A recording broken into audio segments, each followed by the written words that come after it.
Hi everyone, welcome back to this channel. हम cover कर रहे हैं Indian economic development class 12th की। और इस बुक का हम पहला चैप्टर कवर कर रहे हैं। हमारा लास्ट लेसन जो हुआ था जिसमें हमने देखा था features of Indian economy. Independence के टाइम पीरियड पे इंडियन इकोनॉमी का क्या स्टेटस था, उसके फीचर्स क्या थे।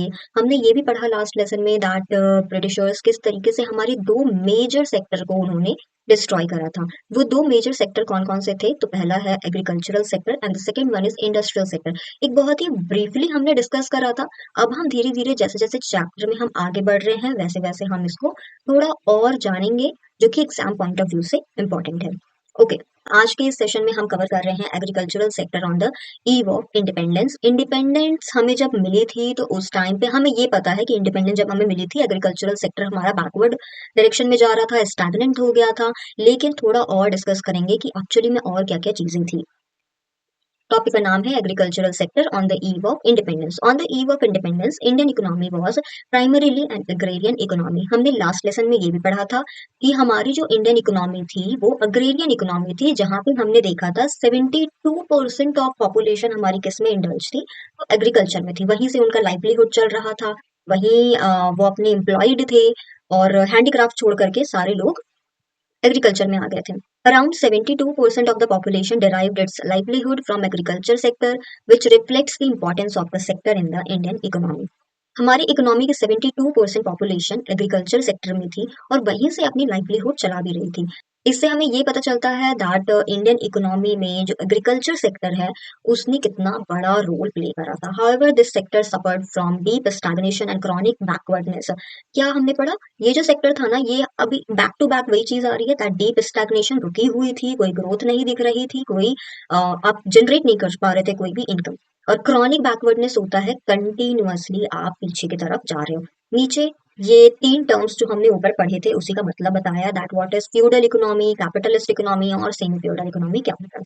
फ्यूडल इकोनॉमी जहाँ पे फ्यूडल लॉर्ड्स वगैरह होते हैं, जहाँ पे पूरा प्रोडक्शन वगैरह जो है वो पॉलिटिकल डोमिनेशन के अंदर आता है। कैपिटलिस्ट इकोनॉमी जहाँ पे प्राइवेट सेक्टर के जितने भी लोग हैं उनके पास पूरा प्रोडक्शन का कंट्रोल जाता है। और सेम ही फ्यूडल जो होता है वो मिक्स्ड होता है, जहाँ पे आपके फ्यूडल इकोनॉमी के फीचर्स और साथ में कैपिटलिस्ट इकोनॉमी के फीचर्स दोनों ही मिलते हैं। That is a mixture of feudalistic and capitalistic models of production.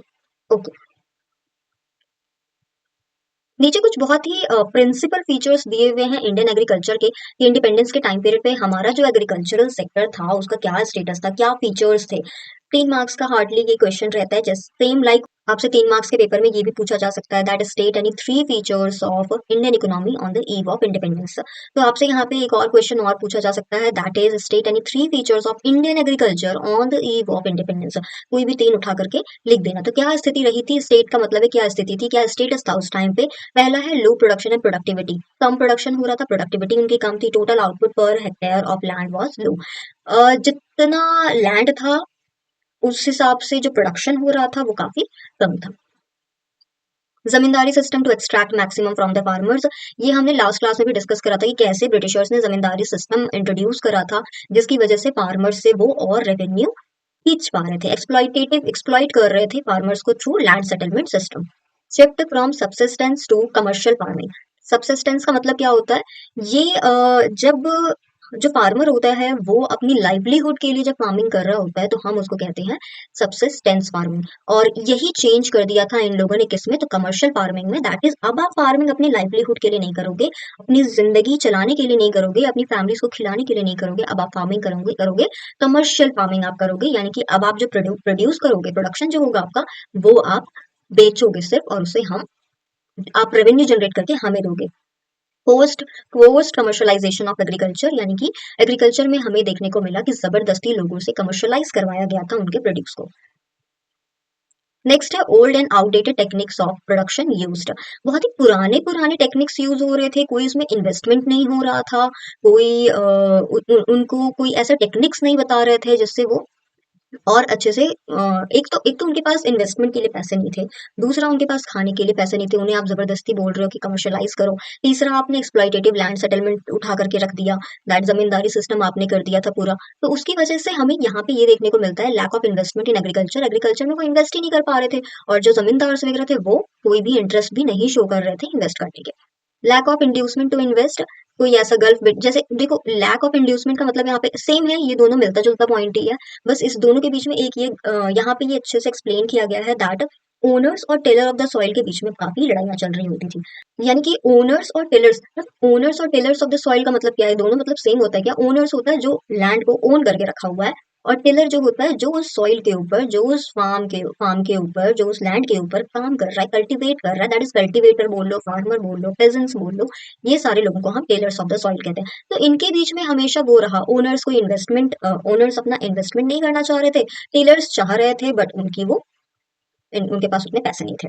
Next one is economically unviable small and fragmented holdings. इतने बड़े बड़े होल्डिंग्स नहीं थे, इतने बड़े बड़े लैंड नहीं थे उनके पास, छोटे छोटे होल्डिंग्स में बटे हुए थे उनके फार्म लैंड्स। अब एक छोटा सा खेत है आपके पास, आप उसमें कितना प्रोडक्शन करोगे, वो एक अनदर प्रॉब्लम थी। Conventional outlook production for self consumption, same subsistence farming का ही है ये, दैट उनका एक आउटलुक फार्मर का ये होता था कि भाई अगर हम खेती कर रहे हैं तो पहले हम अपना तो लाइवलीहुड चला लें, फिर हम कमर्शलाइज करें। तो उनका आउटलुक ये रहता था दैट हम अपने लाइवलीहुड के लिए फार्मिंग करेंगे। तो ये कुछ कैरेक्टरिस्टिक्स थे, कुछ फीचर्स थे एग्रीकल्चरल सेक्टर के इस टाइम पे, इंडिपेंडेंस के टाइम पीरियड पे। चलो एक एक करके हम सबके बारे में पढ़ेंगे। First one we have low production and productivity. Production refers to total output. Production का मतलब है आपने पूरा प्रोड्यूस करा है, कितना आपका आउटपुट निकला है। While productivity refers to output per hectare of land. Production का मतलब है टोटल आउटपुट, आपने पूरा अनाज कितना बनाया, कितना आपने ग्रो करा है, हार्वेस्ट करा है। और प्रोडक्टिविटी का मतलब है 1 हेक्टेयर में आपका आउटपुट क्या रहा है। Both production as well as productivity, दोनों की ही बात करें, दैट इज प्रोडक्शन और प्रोडक्टिविटी दोनों ही बहुत कम थे इंडिपेंडेंस के टाइम पीरियड पे, दैट इज 1947 की हम बात कर रहे हैं। This was a result of the lack of means with the farmers के पास उतने मीन्स नहीं थे, रिसोर्सेस नहीं थे। दूसरा lack of incentive to the tillers, और जो टेलर्स थे जो काम कर रहे थे, कल्टीवेटर्स थे, उनके पास उतने इंसेंटिव भी नहीं थे कि वो उसमें कुछ इन्वेस्ट कर पाए। नीचे आपको एक कंपैरिजन दे रखा है, that is productivity and production के बीच का। एक 1947 का है और दूसरा 2021 का है।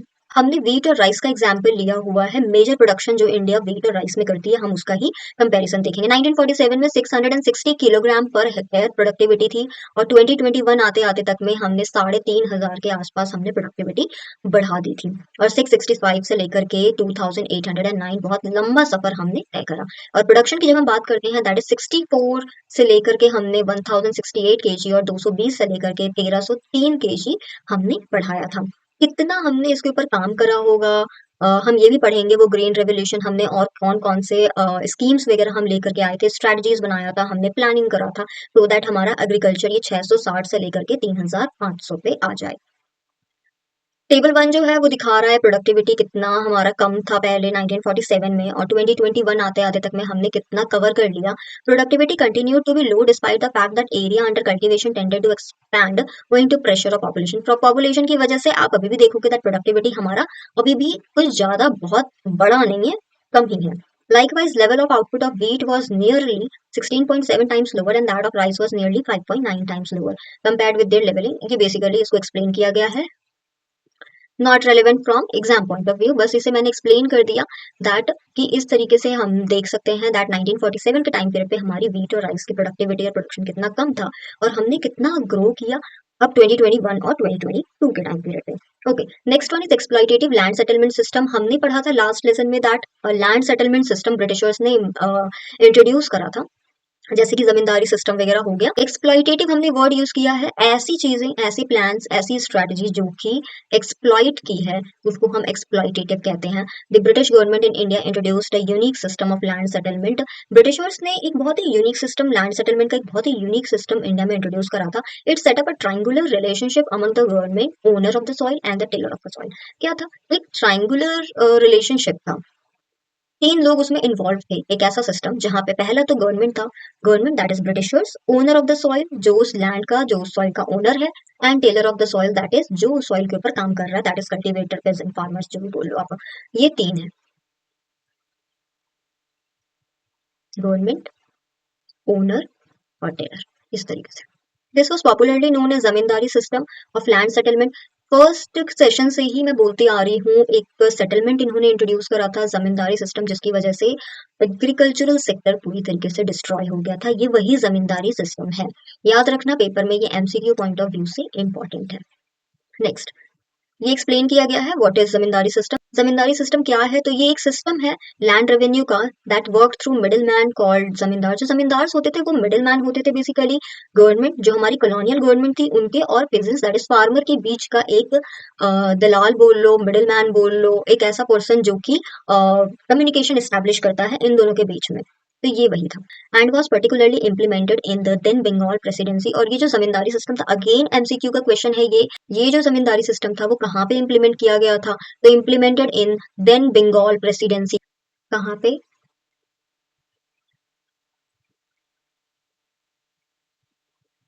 बंगाल प्रेसिडेंसी में। कंप्राइजिंग पार्ट्स ऑफ इंडिया, तब के बंगाल प्रेसिडेंसी में, तब हम उसको बंगाल प्रेसिडेंसी कहते थे। आज के टाइम पीरियड पे ईस्टर्न स्टेट्स जितनी भी हैं हमारे, उन सबको मिला लो तो वो हमारा बंगाल प्रेसिडेंसी हो जाएगा। The distinct features of this system were as this. ये जो जमींदारी सिस्टम था इसके बहुत सारे फीचर्स थे, नीचे कुछ मेंशन भी कर रखे हुए हैं कि क्या क्या फीचर्स थे जमींदारी सिस्टम के। उससे पहले इधर आ जाओ, इस वाले इमेज को देख लो। सबसे ऊपर ब्रिटिश गवर्नमेंट होती थी, बीच में ये मिडिल मैन का काम करते थे जमींदार, जो कि सॉइल के ओनर होते थे। इनकी इनकी सॉरी इनका सॉइल होता था, इनका फार्म लैंड वगैरह होता था। और पेजेंट्स एंड लेबरर्स जो टेलर्स ऑफ द सॉइल कह लो, जो कि सॉइल के ऊपर काम करते थे।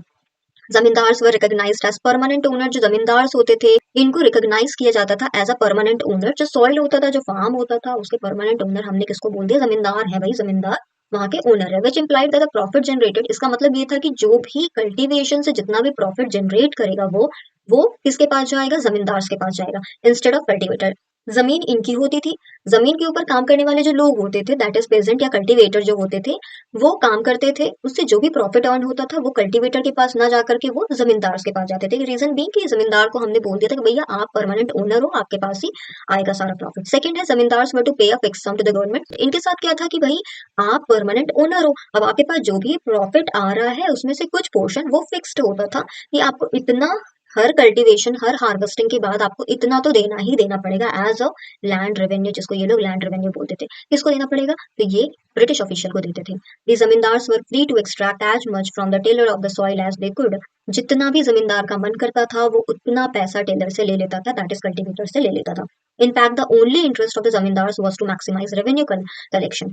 जो सिर्फ इकलौता इंटरेस्ट था, जो सिर्फ इकलौता काम था जमींदार का, वो यही था दैट रेवेन्यू कलेक्ट करना, मैक्सिमम रेवेन्यू कलेक्ट करना है। Ignoring the plight of the tillers, यानी कि क्या स्थिति है टेलर की, टेलर खा रहा है नहीं खा रहा है, मर रहा है क्या कर रहा है, उससे इग्नोर करते थे वो। हमें अपना रेवेन्यू दो, और उसका जो भी फिक्स सम होता था वो उठा करके दे देते थे वो ब्रिटिश ऑफिशियल को। The zamindars did nothing to improve the condition of agriculture. Zamindar ने कुछ भी काम नहीं करा था एग्रीकल्चर के कंडीशन को इम्प्रूव करने के लिए। The implication of the land settlement system was alarming for the farmers and the farming. जो लैंड सेटलमेंट उस टाइम पे इम्प्लीमेंट किया गया था बंगाल प्रेसिडेंसी में, उस टाइम पे फार्मर्स और फार्मिंग दोनों के लिए ही ये सेटलमेंट अलार्मिंग था।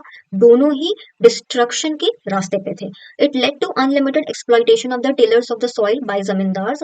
अनलिमिटेड एक्सप्लॉइटेशन हुआ है टिलर्स का, पेजेंट्स का, फार्मर्स का, जमींदार्स ने करा था, जमींदार्स के द्वारा हुआ था। Rates of land revenue were frequently raised by land revenue के जो रेट्स होते थे कंटिन्यूअसली बहुत फ्रिक्वेंटली जमींदार चेंज करते जा रहे थे, which led to frequent eviction of the tillers of the soil. और जब वो पे नहीं कर पाते थे तो उसे निकाल देते थे, एविक्ट कर दिया जाता था। Tillers were reduce to the status of landless. और जितने भी टिलर्स थे यानी कि कल्टीवेटर्स थे, उन्हें अब वो जब लैंड रेवेन्यू नहीं दे रहे हैं वो जमींदार्स को, तो उन्हें उनका जो स्टेटस था वो और कम करके क्या कर दिया गया? लैंडलेस लेबरर्स कर दिया गया कि भैया आप ऐसे लेबरर हो जिसके पास तो जमीन ही नहीं है, लैंडलेस लेबरर्स है। Farming even though it was a principal source of livelihood, उस टाइम पे फार्मिंग जो था प्रिंसिपल सोर्स यानी कि मेन सोर्स था उनके लाइवलीहुड का, was driven to the backwardness and long period stagnation, जिसकी वजह से और भी ज्यादा बैकवर्डनेस हो गई थी एग्रीकल्चर में, साथ में लंबे समय तक स्टैग्नेंट हो गई थी, रुकी हुई थी agricultural development. Next one is forced commercialisation of agriculture. अच्छा, उससे पहले इस तरफ आ जाओ, फेमाइन्स। लास्ट सेशन में हमने ये देखा था कि किस तरीके से ब्रिटिश ऑफिशियल ने पॉलिसीज लगाई थी जिसकी वजह से इंडिया रिकरिंग फेमाइन्स को वो फेस करते जा रहा था।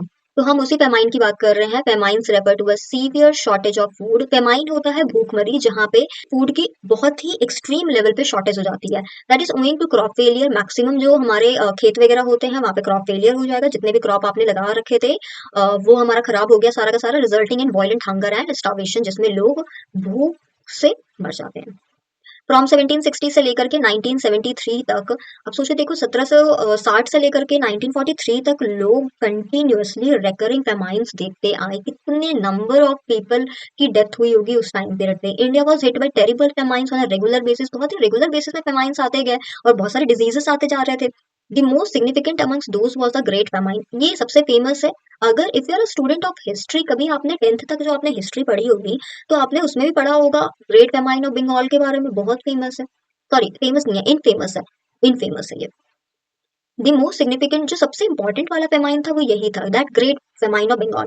कब आया था ईयर याद कर लेना, 1769 से लेकर के 70, एक साल का था ये पूरा, which claimed a large toll of life, जिसकी वजह से बहुत सारे लोगों की डेथ हो गई थी। More than 85 million people, 85 million से भी ज्यादा लोगों की डेथ हुई थी इस फेमाइन की वजह से। In contrast there have been no famine related deaths since independence, और ये इंपॉर्टेंट है दैट इंडिपेंडेंस की बाद से ऐसा फेमाइन एक बार भी इंडिया ने फेस नहीं करा।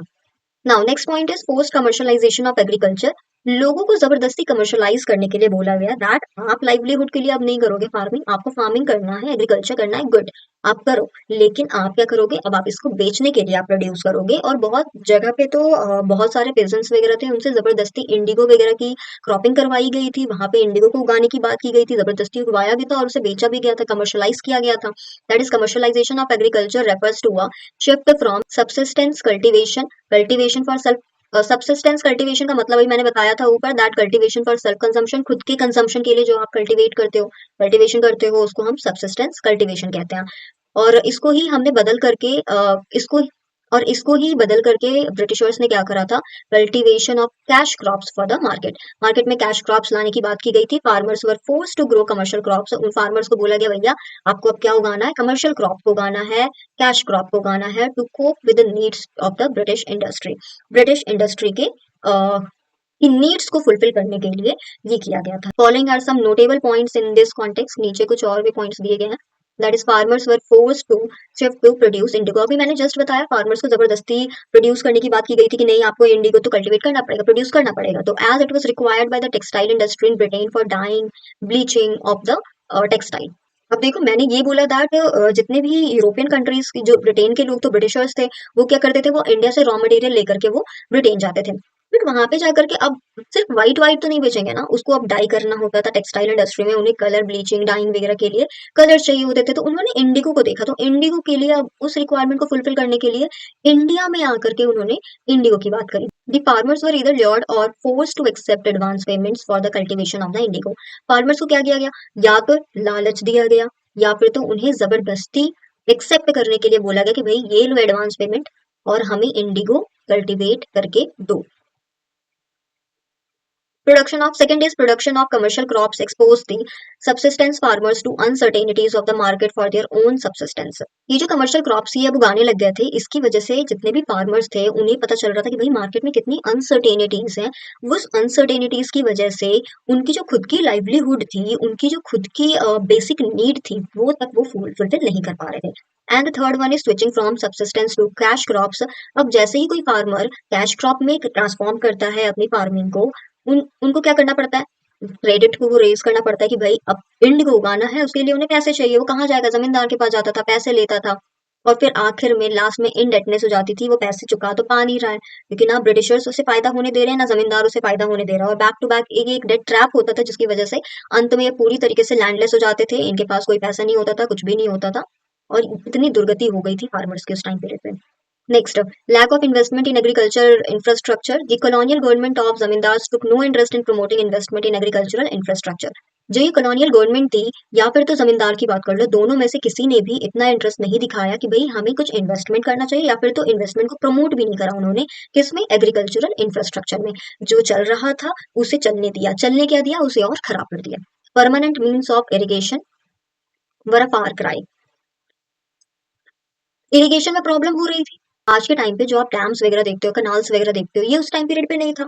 जितने भी फार्मर्स थे, एग्रीकल्चर जो था वो heavily dependent on rainfall and therefore continue to be uncertain. पूरी तरीके से रेनफॉल, बारिश के ऊपर वो डिपेंडेंट हो रही थी कि बारिश होगी तो हम फार्मिंग करेंगे, फार्मिंग होगी तो हार्वेस्टिंग होगी, हार्वेस्टिंग होगी तो रेवेन्यू जनरेट करेंगे, फिर लैंड रेवेन्यू देंगे। अब बारिश नहीं होती थी, पैसे नहीं आते थे, ब्रिटिशर्स और चार्ज करते चले जाते थे।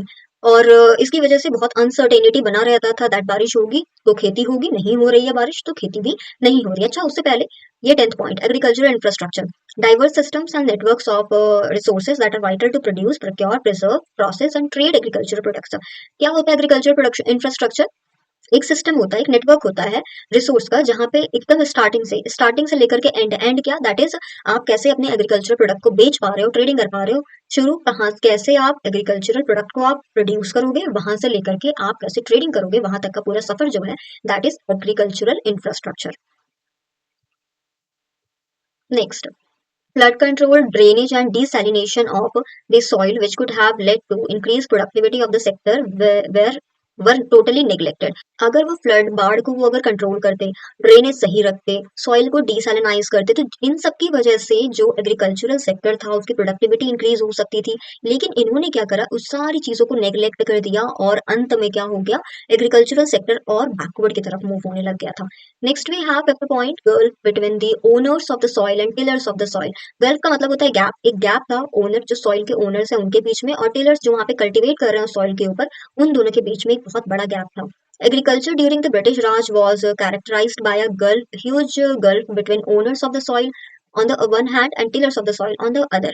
जब तक ये ब्रिटिश राज रहा तब तक ओनर और टेलर दोनों के बीच में बहुत बड़ा गैप हमें देखने को मिला। While the owners shared the output, they seldom hardly shared the cost of production। होता क्या था, उन्हें जो ओनर्स होते थे उन्हें सिर्फ आउटपुट से मतलब था, दैट आउटपुट जो वो जनरेट कर रहे हैं उस फार्म से वो उनका शेयर उन्हें चाहिए, बट जो कॉस्ट ऑफ प्रोडक्शन आ रहा है दैट इज उस चीज को प्रोड्यूस करने में जितना कॉस्ट पड़ रहा है उसमें वो कोई भी शेयर नहीं करते, उसमें कोई भी उनका कॉन्ट्रीब्यूशन नहीं होता था। They were merely interested in maximising their rental income. उनका इंटरेस्ट क्या था, सिर्फ रेंटल इनकम को बढ़ाते जाना, दैट इज रेवेन्यू जनरेट करते जाना in terms of share of output. The tillers of the soil were merely given even of subsistence. और जो टेलर्स होते थे दैट इज कल्टीवेटर जो होते थे, उनको इनफ सब्सिस्टेंस नहीं मिलता था, दैट इज इनफ लाइवलीहुड अपने खुद के कंजम्पशन के लिए इनफ क्रॉप्स नहीं मिलते थे, ग्रेन्स फूड ग्रेन्स नहीं मिलते थे। Thus the tillers of the soil did not have resources to invest while the owners had no interest। तो इससे हमें ये हमारा कंक्लूजन है, क्या कंक्लूजन है, दैट जो कल्टीवेटर जो होते थे सॉइल के, उनके पास उतने रिसोर्सेज नहीं थे कि वो इन्वेस्ट कर पाए और अच्छा प्रोडक्शन दे पाए, अच्छा आउटपुट दे पाए, और ओनर्स का तो कोई इंटरेस्ट था नहीं। इन दोनों चीजों की वजह से agriculture stagnation and backwardness of agriculture was the obvious concept, जिसकी वजह से स्टैग्नेशन और बैकवर्डनेस हमें एग्रीकल्चर में देखने को मिला। Next, we have indebtedness of tillers of the soil and conspicuous consumption of owners of the soil। तो क्या था, किस तरीके से जो टेलर्स थे, कल्टीवेटर्स थे, उनका जो डेट था वो कंटिन्यूअसली बढ़ता जा रहा था, और जो ओनर्स थे उनका कंजम्पशन इतना क्लियरली विजिबल था दैट उनके पास चीजें आती जा रही है, आती जा रही है, आती जा रही है, पर टेलर्स जो होते थे उनके पास इनफ खाना भी नहीं होता था। During the British rule while tillers of the soil confronted absolute poverty. इस वजह से ब्रिटिश रूल में आप देखोगे जो टिलर्स ऑफ द सॉइल हुआ करते थे वो एब्सोल्यूट पॉवर्टी में थे and accepted indebtedness as their way of life. उन्होंने एक्सेप्ट कर लिया था उनकी पूरी लाइफ ना वो डेट में ही रहेंगे। The owners of the soil indulge in conspicuous consumption. और जो ओनर्स होते थे उनके पास इतनी कंजम्पशन थी, इतनी कंजम्पशन थी। The tillers of the soil viewed agriculture merely as a source of subsistence. जो टेलर्स होते थे वो सॉइल को कैसे देखते थे, एग्रीकल्चर को कैसे देखते थे, उनके लिए एग्रीकल्चर था सिर्फ लाइवलीहुड की भैया एक सोर्स है हमारा जिससे हमारी लाइवलीहुड चल जा रही है, हम खा पा रहे हैं एटलीस्ट। और जो ओनर्स होते थे, owners of the soil viewed it as a hereditary source of income without investment. कोई इन्वेस्टमेंट करने की जरूरत है नहीं, इंप्रूव करने की जरूरत नहीं है। आज के डेट में अगर कोई बंदा ओनर है सॉइल का तो उसका हेरिडिटरी है ना, यानी कि उसका कल का जो बेटा आएगा वो भी ऑटोमेटिकली जमींदार बन जाएगा। तो उन्होंने एक हेरिडिटरी सोर्स ऑफ इनकम समझ लिया था और कोई इन्वेस्टमेंट करने की उनमें उसमें जरूरत नहीं थी। Six point, we have small and fragmented holdings. बहुत छोटे छोटे छोटे छोटे बहुत सारे होल्डिंग्स थे। Land holdings were both small, जितने भी लैंड होल्डिंग्स थे बहुत छोटे छोटे थे, स्मॉल साइज में थे, और फ्रेगमेंटेड थे, दैट इज बहुत टुकड़ों में बटे हुए थे। अकॉर्डिंगली मोस्ट लैंड होल्डिंग्स वर अनइकोनॉमिक। अनइकोनॉमिक थे। अनइकोनॉमिक का मतलब होता है yielding low output at high cost. छोटा सा एरिया है, वहां पे आपको ज्यादा कॉस्ट लगाना पड़ेगा, तब जाकर के आपको थोड़ा सा आउटपुट देखने को मिलेगा, उसको हम कहते हैं अनइकोनॉमिक है वो। Next and last point we have subsistence outlook. Farming was taken mostly as a means of subsistence. हम शुरू से ये पढ़ते आ रहे हैं दैट फार्मिंग जो लोग थे उस टाइम पे, तो फार्मिंग उनके लिए क्या था, एक सब्सिस्टेंस का मींस था, दैट अपनी लाइवलीहुड चलाने के लिए एक सोर्स था उनके लिए। Subsistence farming is a form of farming, इसी को एक्सप्लेन किया गया है। एक मार्क का क्वेश्चन हो सकता है या फिर तो आपका ये एमसीक्यू में आ जाएगा कि ये आपका पूरा दे दिया जाएगा, a form of farming in which the crops are produced to provide for the basic needs of the family. ये जो फॉर्म ऑफ फार्मिंग है इसको हम क्या कहते हैं, और एमसीक्यूज में आपके ऑप्शन में एक ही रहेगा, तो इसको टिक कर देना। There is little surplus left for sale in market. बहुत ही कम क्वांटिटी बची हुई थी मार्केट में सेल करने के लिए। एक तो पहली बात, प्रोडक्टिविटी, प्रोडक्शन इतना कम था उसमें, वो खुद भी कंज्यूम कर रहे हैं और कंज्यूम करने के बाद बहुत कम क्वांटिटी बचती है मार्केट में बेचने के लिए। अब ये जो कमर्शियल आउटलुक की जो कमी आई थी ना, लैक ऑफ कमर्शियल आउटलुक जो था, उसकी वजह से बैकवर्डनेस प्रिवेल हुई, बैकवर्डनेस चलती चली गई। और दूसरा, पॉवर्टी डोमिनेट करता चला गया, पॉवर्टी होती चली गई। Briefly, on the eve of independence, Indian agriculture was both backward as well as stagnant. दोनों ही था इंडियन एग्रीकल्चर। अगर हम इंडिपेंडेंस की बात करते हैं 1947 के टाइम पीरियड की जब हम बात करते हैं, तो इंडियन एग्रीकल्चर बैकवर्ड भी था और साथ में स्टैग्नेंट भी था, दैट इज नॉन वाइब्रेंट, कोई भी मूवमेंट उसमें नहीं थी। साइड में एक बॉक्स है, that partition of the country and its impact. इसमें क्या दे रखा है, first one is the partition of the country had a negative impact on Indian agriculture. जो पार्टीशन हुआ था वो हर एस्पेक्ट में नेगेटिव था। अगर हम एग्रीकल्चर की बात करते हैं तो उसमें भी वो नेगेटिव इम्पैक्ट छोड़ के गया। India got 82% of population, India के पास टोटल पॉपुलेशन की 82% यहाँ पे रह गई थी, and 65% of food grain area. और हमारे पास जो फूड ग्रेन एरिया था जहाँ पे हम फार्मिंग करके अपनी पॉपुलेशन को खिला सकते थे, वो सिर्फ कितनी थी, 65% थी। Rich food producing areas of west Punjab and Sindh went to Pakistan. और ऐसे एरियाज जहाँ पे फूड प्रोडक्शन बहुत अच्छी क्वांटिटी में होता था, लार्ज ह्यूज अमाउंट में होता था, जैसे कि वेस्ट पंजाब हो गया और सिंध हो गया, ये कहाँ चला गया, ये दोनों ही पाकिस्तान के पास चला गया। This aggravated the food crisis in the country, जिसकी वजह से इंडिया को फूड क्राइसिस सफर करना पड़ा। अभी हमने पढ़ा दो वर्ड, दैट इज बैकवर्ड और सेकंड वन इज स्टैग्नेंट। तो कैरेक्टरिस्टिक्स ऑफ एग्रीकल्चर की जब हम बात करते हैं इंडिपेंडेंस के टाइम पीरियड पे, तो दो कैरेक्टरिस्टिक्स थे। पहला है हमारा backwardness of agriculture and the second one is stagnation of agriculture. Backwardness की बात करेंगे तो लो प्रोडक्शन था, लो प्रोडक्टिविटी था, इन्वेस्टमेंट की कमी थी, इंफ्रास्ट्रक्चर नहीं था एग्रीकल्चर का, बहुत ही छोटे छोटे और टुकड़ों में बटा हुआ होल्डिंग था, और साथ में सब्सिस्टेंस आउटलुक था, कमर्शियल आउटलुक जो था वो उसकी कमी थी। और स्टैग्नेशन की जब हम बात करते हैं तो एक्सप्लॉइटेटिव लैंड सेटलमेंट की वजह से हमारा एग्रीकल्चर और भी स्टैग्नेंट हो गया। कमर्शलाइजेशन जबरदस्ती फोर्स किया गया था, थोपा गया था, और ओनर और टेलर के बीच में जो गल्फ था, जो गैप था, उसकी वजह से भी एग्रीकल्चर को स्टैग्नेशन सफर करना पड़ा और देखना पड़ा, फेस करना पड़ा। 11th जो भी मैंने बोला फ्रैगमेंटेड होल्डिंग, उसका मतलब क्या है, बहुत ही छोटे छोटे टुकड़ों में तितर बितर हुआ हुआ जो पीस होता है, दैट इज स्कैटर्ड है, इधर इधर इधर उधर करके जो स्कैटर्ड पीस है लैंड होल्डिंग्स के, उसको हम फ्रैगमेंटेड होल्डिंग्स कहते हैं। ये नीचे एक बहुत ही छोटा सा बॉक्स है जिसमें हमें दे रखा है pre British period agriculture. Britishers के आने से पहले इंडिया में एग्रीकल्चर कैसा था। तो backward stagnant and non vibrant agriculture during the British Raj sharply contrasted with the pre British period agriculture.